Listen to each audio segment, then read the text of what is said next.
Rock Legion. Exit made this. I was down bad. Grandmommy told me that Today I got that letter from the town that addresses that the town did not make any such requirements, and that was a requirement of the HOA, so really we should be reiterating that from the Swansea Water District. But if we're going to have a ban on hooking up to new irrigation unless there's a well, is the planning board going to be aware of that so that if somebody comes in with a subdivision plan? Yeah, so the way that works is when a planning board comes in, someone comes into the planning board with some sort of subdivision plan. Board, anyone at the planning board or at the water district, because it was like 10 years ago, was aware that their HOA was going to require irrigation? I wasn't there at the time, I don't know aware of that. I could do a little research on for it, do that. The planning board's the planning board. We wouldn't, I'm not so sure we would even see the HOA, ever. It's a private document, and there's a side, one for the private side, or it may be combined. And we don't have that anywhere, actually, so Mr. Anderson, I think, did a very good job addressing Those observation wells are trending upwards. Observation wells for number 4 and 8, that's, draft that up and have that prepared for next week. And if it's on the website and Facebook, and you just call Tier 2, and they don't have their card at the house or whatever, we do a mailing, they can go there and go, oh, we're Tier 2, and that means this. That's it. That's what we need. Draft of a water irrigation bylaw for your comment and approval.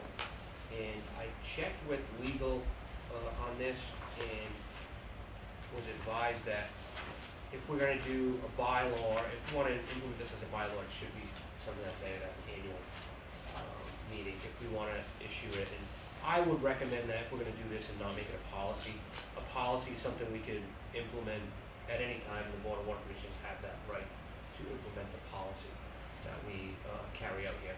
But if we want to actually make it a bylaw, it would be something that we put on a warrant and put in front of the voters at an annual meeting. It all depends on how you would like to carry this out as the board. Mr. Clark. I think it'd be nice to leave it up to the board. It's gonna be a year-by-year thing. We don't know what we're gonna get into. I think it would be nice to have that, to be up to the board to. I know that in order to do an irrigation system, you gotta pull a permit, correct? That's correct. And the plumber's gonna have to be notified, whoever's pulling the permit. What I wanna do is, I would love to take it right off the permit. All right, so I would agree. Listen, let me just put this. Sure. Sorry to cut you off. So, I agree with Jeff. I think it may be wide. Brian Clark, aye. Elizabeth Councilor Martelli, aye. James Hall, aye. All right. Next up, Jeffrey Sutherland.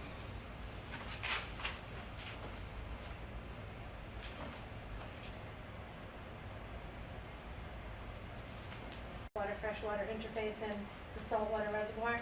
Did you throw that out there? That'll also be included in that alternative 5. It's going to be. Did you discuss it with him at all? Like, did he say that's a great idea, or that'll never work, or was there No, anything he says off the top of his head? there's a feasibility that's actually been done in other locations Oh, good. as well. So Yes, our resources, all our resources are being depleted. It's great to have a green lawn, but in the whole scheme of things, it's not. Let's just say this. Yeah, I want to take a shower and do my laundry. Yeah, exactly. Let's just say this, and I said this to Jeff today. The forefathers of this district developed water for potable water. Under the assumption at the last meeting that you wanted a policy in place as it relates to the warnings and the implementation of a first and second offense. And that's why it was on the agenda today, That's what I which thought, should be independent of an abatement. And I spoke with Ed on this, and Correct. he says they should be, in fact, 2 separate items. If you want to, by all means, the board can abate these on the assumption that there's going to be a new policy in place moving forward, but you don't have to. So we either abate or we don't. It's that simple. And that's what I'm saying, is I don't think you can commingle the two. And we shouldn't, I think, legally. I just can't imagine we can do that. We're making a rule up that came in after they got their fine. So I'm looking for a motion to either rebate each one or to reject the abatement and the fine stands. Sent that over to him actually. Some of the more details I got from that, because I inquired from him to send me back some more details on what was required from the Swansea Water District. So I sent that over to Mike today at like 4 o'clock, so I'll look at it in the morning.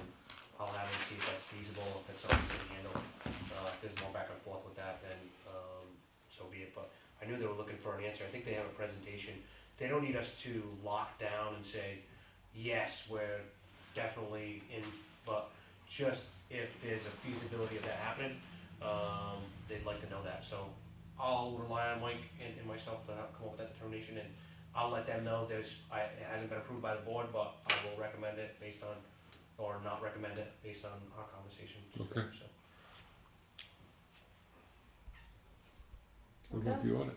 Yeah, bringing the audit into new business? Well, we're gonna leave it to stand as it is on the warrant. No, hold on. Two different.